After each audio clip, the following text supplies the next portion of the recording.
JB ఈ కార్యక్రమానికి సభాధ్యక్షులు స్థానిక బాబాసాహెబ్ సంక్షేమ సంఘం అధ్యక్షులు పి రాంప్రసాద్ గారికి, ఉపాధ్యక్షులు బొజ్జ అశోక్ గారికి,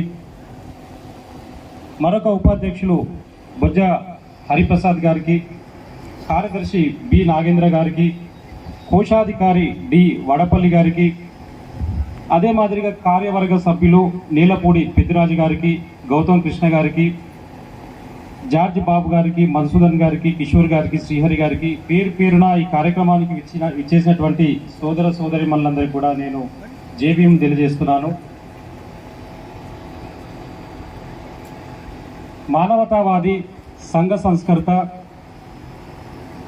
ప్రప్రథమ కార్మిక శాఖ మంత్రి, న్యాయశాఖ మంత్రి, భారత రాజ్యాంగ నిర్మాత, భారతరత్న, మానవతావాది డాక్టర్ బాబాసాహెబ్ అంబేద్కర్ గారి 135వ జయంతి శుభాకాంక్షలు తెలియజేస్తున్నాను.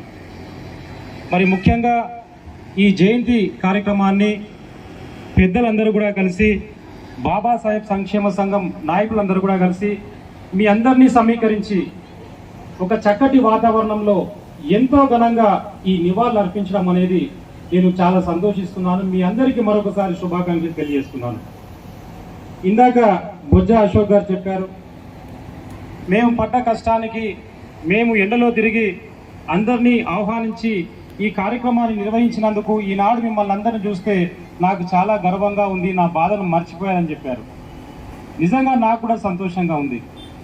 మన ఈ కాకినాడలో, ఈ రాయుడుపాలెంలో మన వాళ్ళందరినీ కూడా ఈరోజు కలుసుకున్నందుకు, మీతో సమావేశమైనందుకు, మరి అంబేద్కర్ నడిచిన పేట ఇది రాచర్లపేట. బొజ్జ తారకం గారు, కత్తి పద్మారావు గారు, ఇలాంటి మహామహులు ఈ ప్రాంతానికి అతిథులుగా, నాయకులుగా, ప్రజల కన్నీళ్లు తోడడానికి విచ్చేసినటువంటి ఈ యొక్క ప్రాంతానికి నేను రావడం, నిజంగా నన్ను ఇన్వైట్ చేసినందుకు కార్యవర్గ సభ్యులందరికీ కూడా నేను ధన్యవాదాలు తెలియజేస్తూ మీకు అందరికీ మరొకసారి జేబీఎంలు. అయితే నేను ప్రసంగించదలుచుకున్నాను. నా ప్రసంగాన్నంతా అక్క సుప్రియ గారు ఒక పాటలో వినిపించేశారు. అంబేద్కర్ గారి జీవిత చరిత్రనంతా కూడా ఆమె చాలా చక్కగా ఆ పాటలో కవర్ చేశారు. ఆమె కూడా మరొకసారి ధన్యవాదాలు తెలియజేస్తున్నాను. అంబేద్కర్ గారు భీమాబాయి, రామ్జీ సక్పాల్ అనే పుణ్య దంపతులకు 14వ సంతానంగా ఆయన మధ్యప్రదేశ్లోని మౌ కంటోన్మెంట్లో జన్మించడం జరిగింది. వాళ్ళ తండ్రి ఈ బ్రిటిష్ ఇండియా ఏదైతే సైన్యం ఉందో దాంట్లో ఒక సుబేదారుగా ఆ వృత్తి నిర్వహించేవారు. కానీ ఆయన పెంపకం అంతా కూడా మహారాష్ట్రలోని రత్నగిరి జిల్లాలో అంబాదావేకర్ అనే గ్రామంలో జరిగింది. ఆయన చిన్నప్పుడు ఎన్నో కష్టాలను అనుభవించాడు. స్కూలు బయట ఉండి చదివాడు.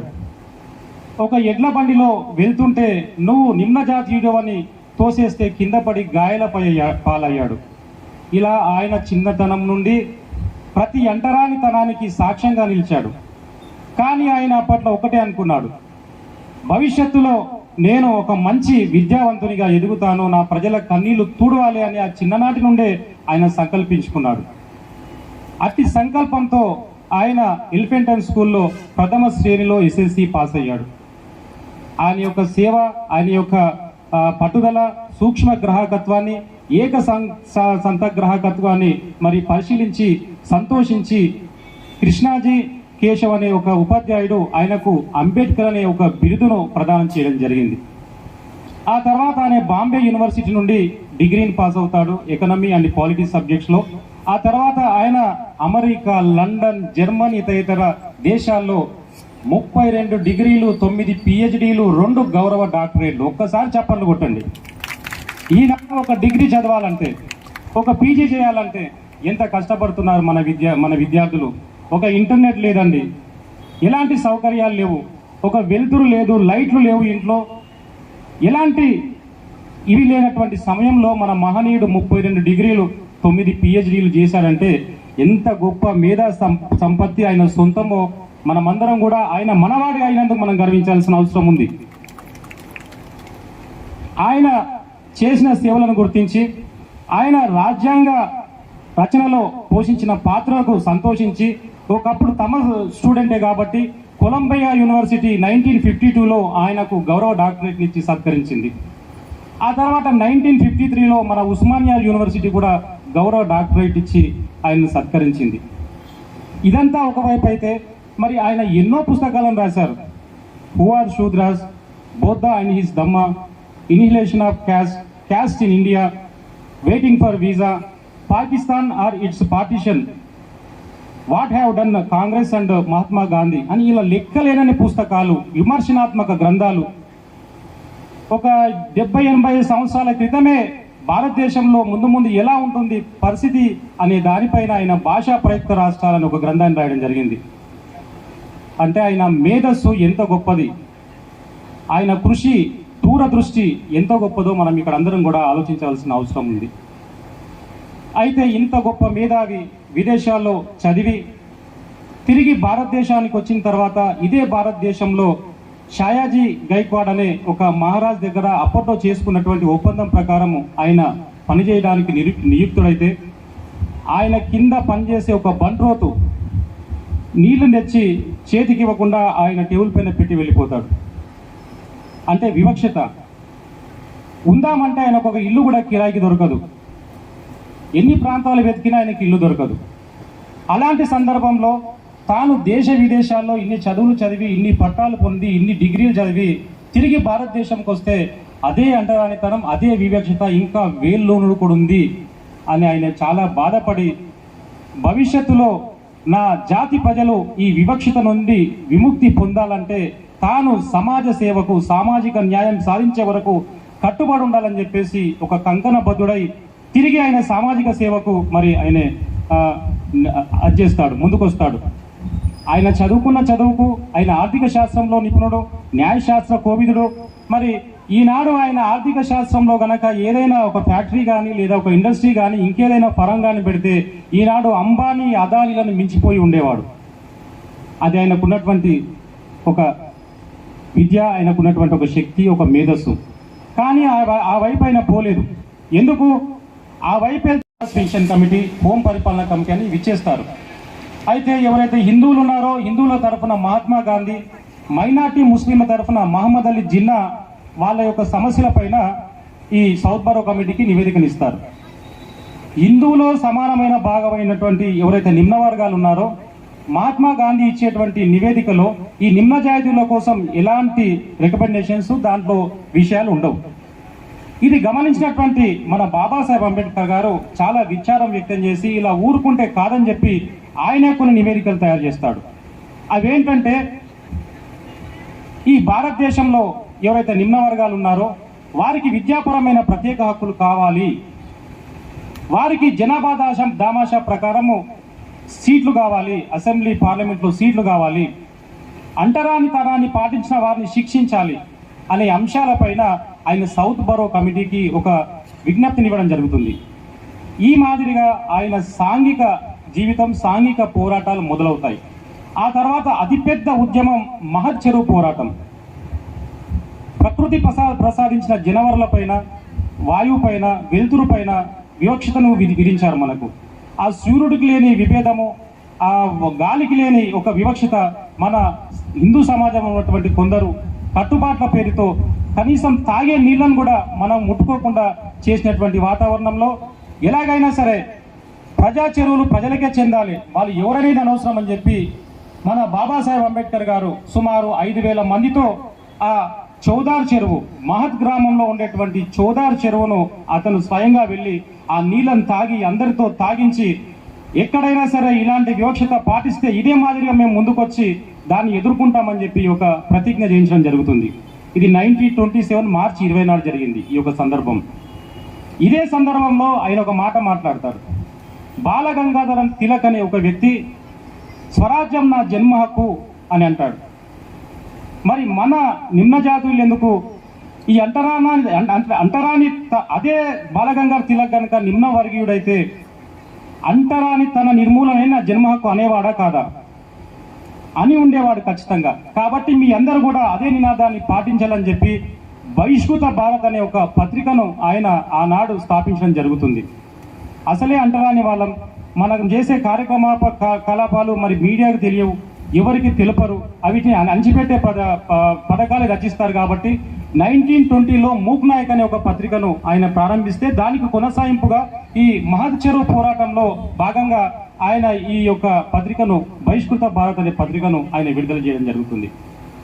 ఇదే సంవత్సరంలో డిసెంబర్ 25, 1927లో స్త్రీల యొక్క అణచివేతకు, ఆర్థిక విధ్వంసానికి, ఈ వివక్షతకు, అంటరానితనం సక్రమమే అని చెప్పి సమర్థించే ఒక గ్రంథం ఉంది. మీకు అందరికి తెలిసిందే మనుస్మృతి అనే గ్రంథం. ఆ మనుస్మృతిలో ఏదైనా గ్రంథం, మత గ్రంథం ఎలా ఉంటుంది, అందరికీ నచ్చే ఒక మార్గం దాంట్లో ఉంటుంది, విషయాలు కొన్ని ఉంటాయి. అది కాకుండా అంటరానితనం, హిందువులలో కొందరిని పశువుల కంటే హీనంగా చూడాలని చెప్పేసి, వేదాలు చదివితే నాలుకలు కోసేయాలని చెప్పి, వేదాలు వింటే చెవుల్లో సీసం పోయాలని చెప్పేసి ఒక కఠినమైన శిక్షలు ఈ మనుస్మృతిలో ఉన్నాయి. కాబట్టి అక్రమాలను, సామాజిక సమానత్వాన్ని దూరం చేసే ఈ యొక్క మనుస్మృతిని బహిరంగంగా నేను తలగబెడతానని సుమారు 1500 మందితో ఈ మనుస్మృతిని అంబేద్కర్ గారు 1927లోనే మరి బహిరంగంగా తలగబెట్టాడు. ఇప్పుడు రాబోయే సంవత్సరం మనకు 1927. ఈ యొక్క మనుస్మృతి దహన కార్యక్రమాన్ని మనలాంటి సంఘాలని ఎంతో ఘనంగా నిర్వహించాలని మీ అందరికీ నేను కోరుతున్నాను. 100 సంవత్సరాలు పూర్తి చేసుకుంటుంది ఆ ఇన్సిడెంట్. కాబట్టి గ్రామాన ఇలాంటి మన బాబాసాహెబ్ సంక్షేమ సంఘం కానీ, అంబేద్కర్ యువజన సంఘం కానీ, అన్ని సంఘాలు కలిసి దీన్ని ఒక శత జయంతి ఉత్సవంగా మనుస్మృతి దహనాన్ని మనం అందరం ఒక దీనిగా తీసుకొని ఈ కార్యక్రమం 100 సంవత్సరాలు అవుతుంది. కాబట్టి దాన్ని మనం ఘనంగా నిర్వహించాలని విజ్ఞప్తి చేస్తున్నాను. ఆ తర్వాత దేవాలయ ప్రవేశం లేదు మనకి. మార్చి 2 నాడు 1930లో ఆయన నాసిక్లోని కాలారాం దేవాలయ ప్రవేశం. నాసిక్లో, మహారాష్ట్రలో కాలారాం దేవాలయం అంటే చాలా పెద్ద దేవాలయం. దాన్ని కూడా సుమారు ఒక 10,000 మందితో ఆయన ఆ గుడిలోకి వెళ్ళడం జరుగుతుంది.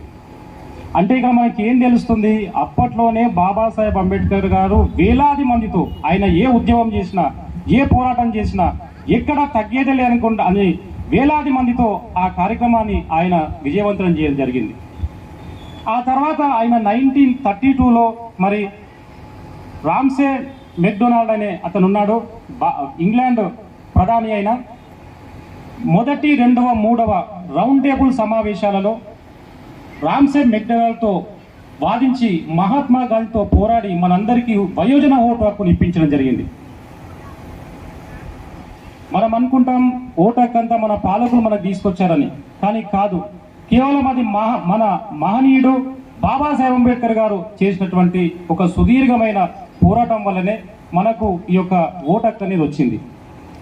ఈనాడు ఎంత గొప్పవాడైనా సరే ఈరోజు మన ఇంటికి వస్తున్నాడు, మనల్ని దేహి అని అర్థిస్తున్నాడంటే ఆనాడు బాబాసాహెబ్ అంబేద్కర్ ఇచ్చినటువంటి ఒక భిక్ష, ఒక ఓటు హక్కు.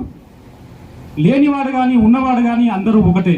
అందరూ ఒక ఓటు పట్టుకొని లైన్లో నిలబడి మన అభ్యర్థిని ఎన్నుకునే విధానానికి రూపకల్పన చేసినటువంటి ఒక గొప్ప మహనీయుడు, దేశభక్తుడు మన బాబాసాహెబ్ అంబేద్కర్. మన తర్వాత బాబాసాహెబ్ అంబేద్కర్ గారికి ఈ యొక్క రాజ్యాంగం రచన బాధ్యతలు ఇవ్వడం జరిగింది. అనేక వడపోతల తర్వాత విదేశాల్లో వాళ్ళ దగ్గరికి వెళ్ళి వీళ్ళ దగ్గరికి వెళ్ళి మన భారతదేశ పెద్దలు సంప్రదిస్తే, అయ్యా మీ దేశంలోనే లాలో మరి సుదీర్ఘమైన డిగ్రీలు చేసినటువంటి నాయకుడున్నాను, ఆయనను వదిలిపెట్టి మీరు మా దగ్గరికి రావడం ఏంటని వాళ్ళు ప్రశ్నిస్తే ఆయన జయహో అనిపించుకున్నాడు. అమెరికా, ఇంగ్లాండ్ దేశాల్లో ఆయనను అభినవ జేమ్స్ మాడిసన్, అభినవ థామస్ అని అన్నారు. అంటే అమెరికా రాజ్యాంగ నిర్మాత జేమ్స్ అన్నమాట. ఆయన రాజ్యాంగాన్ని 1787లో నిర్మించారు. అక్కడ జేమ్స్ మాడిసన్ రాశారు రాజ్యాంగాన్ని. కానీ ఆయన రాసినటువంటి రాజ్యాంగంలో అమెరికాలో ఉన్నది ఒకే ఒక సమస్య, నీగ్రో బానిసత్వ సమస్య. ఆ నీగ్రో బానిసత్వ సమస్యను పోగొట్టడానికి ఆయన తన రాజ్యాంగంలో ఒక్క అధికరణ రాయలేదు, ఒక లైన్ సెంటెన్స్ రాయలేదండి. ఈ నీగ్రో బానిసత్వ సమస్యను పోగొట్టడానికి తిరిగి మనవాడే అక్కడ ప్రెసిడెంట్ అయ్యాడు, అబ్రహాం లింకన్ గారు. ఆయన అమెరికా రాష్ట్రానికి 16వ దేశాధ్యక్షుడుగా ఉన్నప్పుడు ఈ నీగ్రో బానిసత్వ సమస్యకు ఒక పరిష్కారాన్ని చూపెట్టి ఆ నీగ్రో బానిసత్వ సమస్యని ఆయన తీసేయడం జరుగుతుంది. దానికి ప్రతిఫలంగా అమెరికన్ల చేత షూట్ చేసి చంపబడ్డాడు అబ్రహాం లింకన్ గారు. ఎంత దారుణమైన పరిస్థితితో అమెరికాలో మీరు అందరూ అర్థం చేసుకోవాలి. కానీ మన భారతదేశంలో ఎప్పుడైతే బాబాసాహెబ్ అంబేద్కర్ గారు ఈ యొక్క రాజ్యాంగాన్ని రాశారో అది జనవరి 26, 1950లో అమల్లోకి వచ్చిందో అప్పటి నుండే ఎవరైనా సరే నిమ్న వర్గాలను కులం పేరుతో దూషిస్తే, కుల వివక్షత పాటిస్తే రాజ్యాంగంలో ఉన్నటువంటి ఆర్టికల్ 17 ద్వారా శిక్షించబడే నేరంగా పరిగణించారు. అది అంబేద్కర్ గారి గొప్పదనం. అందుకే ఆయనను మరి ప్రపంచ మేధావిగా ఈనాడు ప్రపంచ దేశాలన్నీ కీర్తిస్తున్నాయి, గుర్తిస్తున్నాయి. ఆయన ఏమన్నారంటే రాజ్యాంగ సభలో, రాజ్యాంగం వల్ల ఎవరికైనా ఇది చెడుగా ఉంది, ఈ రాజ్యాంగం వల్ల హాని జరుగుతుంది, రాజ్యాంగం తప్పుగా ఉందని ఎవరైనా మాట్లాడితే అది రాజ్యాంగం తప్పు కాదు. ఆ రాజ్యాంగాన్ని అమలు చేసే వ్యవస్థ, అక్కడ నాయకుడు అవినీతిపరుడు కావడం, అక్కడ అధికారి అవినీతిపరుడు కావడం వల్లనే మీకు రాజ్యాంగం తప్పుగా కనిపిస్తుంది, కానీ రాజ్యాంగంలో ఇలాంటి తప్పులు లేవని బల్లగుద్ది చెప్పాడు ఆయన. నిజంగా అలాంటి సందర్భం వస్తే రాజ్యాంగాన్ని నేనే తగలబెడతానని చెప్పాడు. అంటే రాజ్యాంగం పైన ఆయనకు ఉన్నటువంటి అచంచల విశ్వాసం ఎంత గొప్పదో మనం అందరం ఇక్కడ గమనించవలసిన అవసరం ఉంది. ప్రజాస్వామ్యానికి, లౌకికత్వానికి మూల స్తంభాలుగా 395 ఆర్టికల్స్, 9 షెడ్యూళ్లు, 7 ప్రాథమిక హక్కులతో ఆయన గొప్ప రాజ్యాంగాన్ని మనకు అందివ్వడం జరిగింది. ఇప్పుడు అవి 443 ఆర్టికల్స్ ఉన్నాయి, 12 షెడ్యూల్ ఉన్నాయి. ఆస్తి హక్కును తొలగించి 6 ప్రాథమిక హక్కులు ఆదేశిక సూత్రాలతో ఉన్నాయి. మరి నిజంగా కొందరు ఏమనుకుంటున్నారంటే రాజ్యాంగం అంటే అంబేద్కర్ రాశాడు, రాజ్యాంగంలో ఈ నిమ్న వర్గీయులకు, దళిత గిరిజనులకే మరి ఎక్కువ ప్రాతినిధ్యం ఇచ్చాడు, ఎక్కువ హక్కులు కల్పించాడు అని వాళ్ళు అంటున్నారు. నేను ఒక విషయం ఏం చెప్పదలుచుకున్నానంటే రాజ్యాంగంలో ఉన్నటువంటి ఆర్టికల్స్ని కనుక మనం వెలికి తీస్తే కేవలం ఒక 10 నుంచి 15 వరకే మనకు సంబంధించినవి ఉన్నాయండి. మిగతా అన్ని కూడా దేశంలో పరిపాలన ఎలా జరగాలి, ఒక రాష్ట్రాల విభజన ఎలా జరగాలి, ఒక వ్యవస్థ ఎలా పనిచేయాలి అని అనే వాటిపైన అవి నిర్మించబడ్డాయి. అవేంటో 2 నిమిషాలు మనం మాట్లాడుకుందాం. రాజ్యాంగంలో ఆర్టికల్ 14 అనేది చట్టం ముందు అందరూ సమానులే అని ఒకటి సూచిస్తుంది.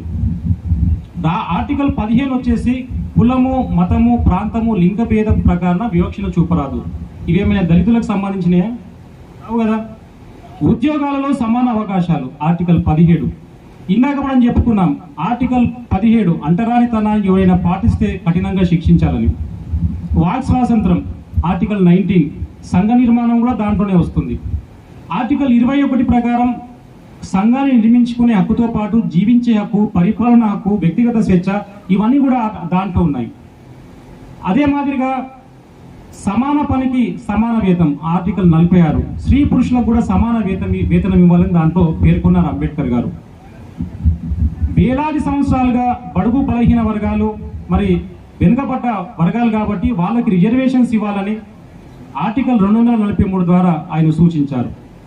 ఆర్టికల్ 330, 332 ద్వారా పార్లమెంట్, అసెంబ్లీలో వాళ్ళ యొక్క జనాభా దామాషా ప్రకారం వాళ్ళకి రిజర్వేషన్లు ఇవ్వాలని సూచించారు.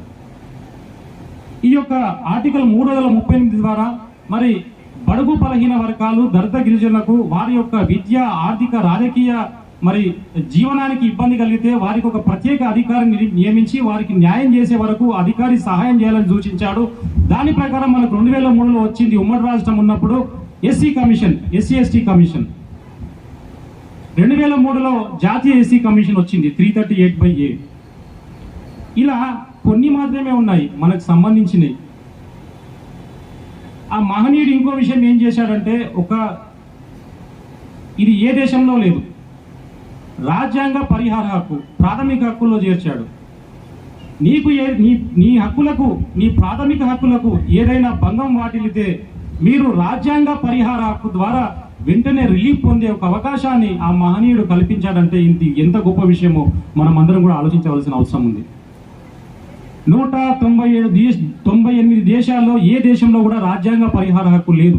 కేవలం మన భారతదేశంలో అంబేద్కర్ గారు రచించినటువంటి ఈ యొక్క రాజ్యాంగ పరిహార హక్కు ప్రాథమిక హక్కులో చేర్చబడింది. ఇకపోతే ఎవరైనా అధికారి కానీ, ఎవరైనా ప్రజాప్రతినిధి కానీ మనల్ని కావాలని ఇబ్బంది పెడుతుంటే ఒక రిట్లు జారీ చేసే అధికారాన్ని కూడా హైకోర్టుకు ఆర్టికల్ 226 ద్వారా ఆయన సంక్రమింపజేశాడు.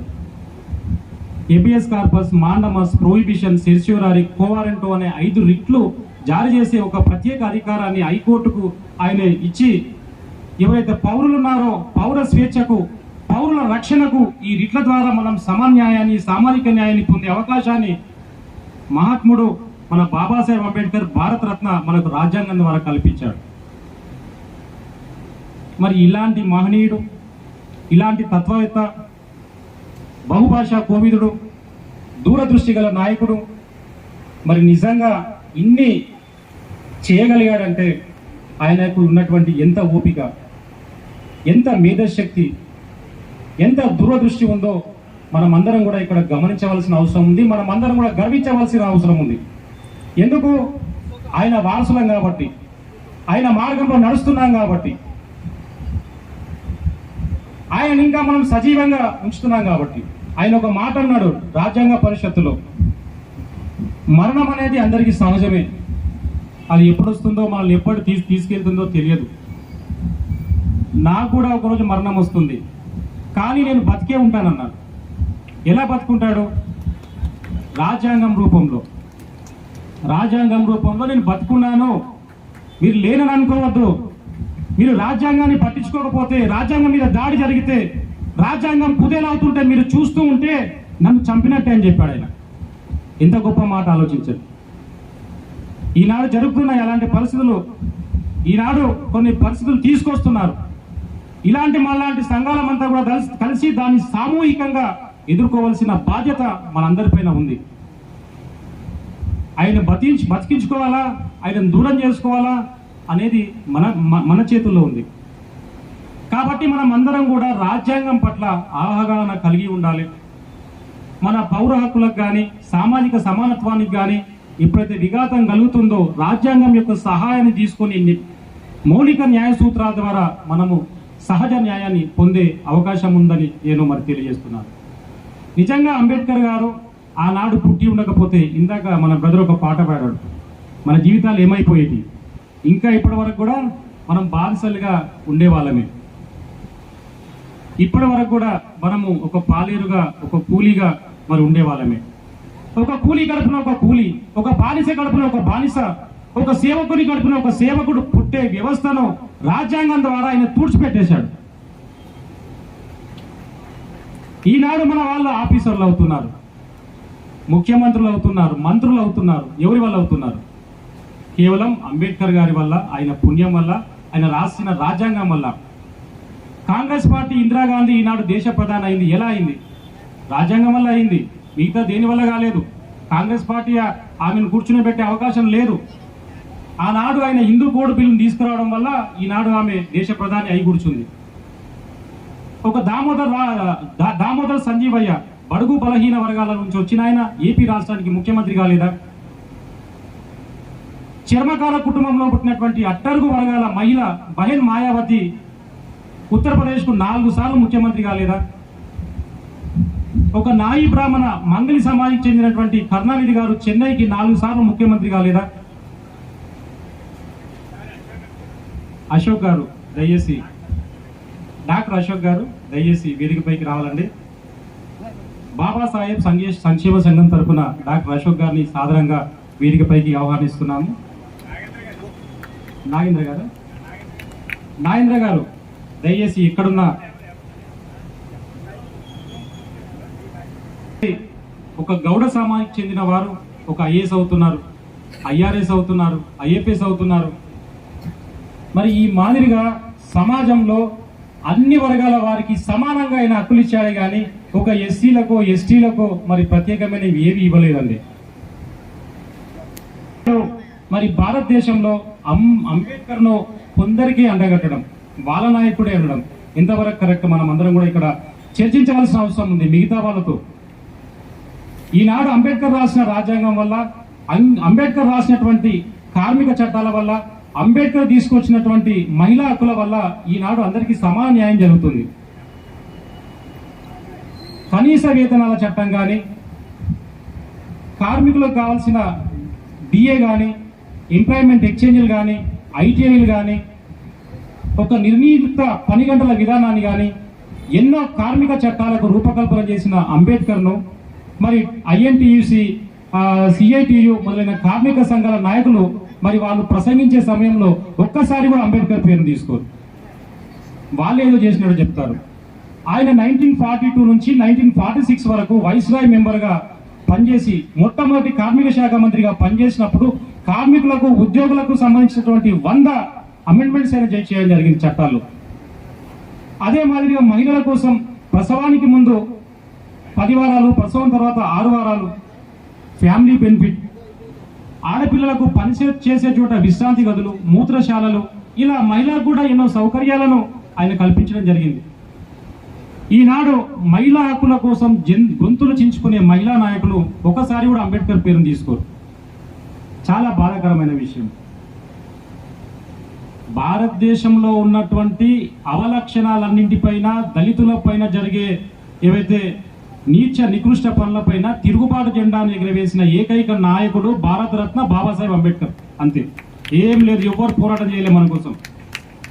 ఆ తర్వాత బాబు జగ్జీవన్ రామ్ గారు ఆయన మార్గంలోనే నడుస్తూ ఆయన తనకున్నటువంటి పరిధిలో, ఆయనకున్నటువంటి రాజకీయ పదవితో బాబాసాహెబ్ రాసినటువంటి ఏవైతే చట్టాలు కానీ ఇవన్నీ ఉన్నాయో ఆయన పనిచేసినటువంటి ప్రతి మంత్రిత్వ శాఖలో ఆయన ఇంప్లిమెంటేషన్ చేయడం జరిగింది.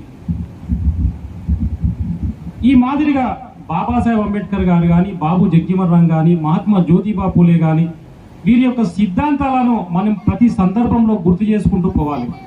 ప్రతి సందర్భంలో మనం అందరికీ చెప్పుతూ పోవాలి. అంబేద్కర్ దయ వల్ల ఈనాడు మన జీవితాలు ఒక 10 to 20% మారినాయి. ఇంకా 80% మారవలసిన అవసరం ఉంది. దానికి ఈనాడు ఇలాంటి మన బాబూజీ సంక్షేమ సంఘం ఏదైతే ఉందో, బాబాసాహెబ్ సంక్షేమ సంఘం ఉందో, ఇంకా మిగతా సంక్షేమ సంఘాలు ఏవైతే ఉన్నాయో, అంబేద్కర్ యువజన సంఘాలు ఏవైతే ఉన్నాయో, వారందరూ కూడా కలిసి ఒక ఐక్య కార్యాచరణను మరి మనము సృష్టించుకొని మన జీవితాలు మెరుగుపడాలంటే ఒక ఉద్యోగిగా, ఒక వ్యాపారస్తునిగా మరి ఉంటే సరిపో. మనం తిరిగి చట్టసభల్లో ప్రవేశించి మన కష్ట నష్టాలను చర్చించినప్పుడే, మన కోసం ఒక గొంతు మన శాసనసభలో కానీ, పార్లమెంటులో కానీ మన సమస్యలపైన మాట్లాడినప్పుడే వాటికి శాశ్వత పరిష్కారం దొరికే అవకాశం ఉంది.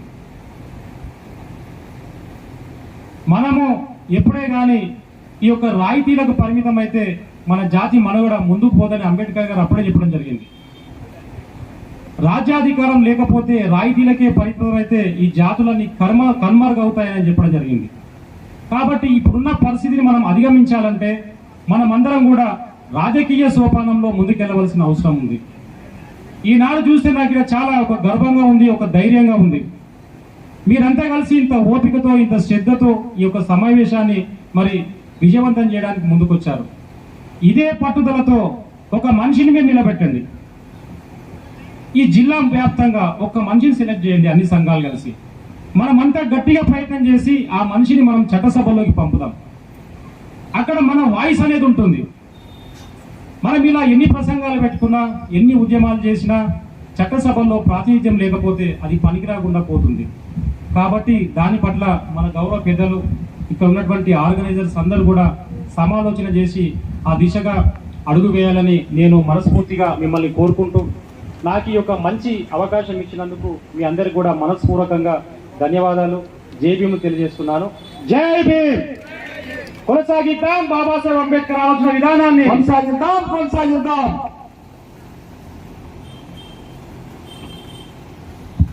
Thank you sir.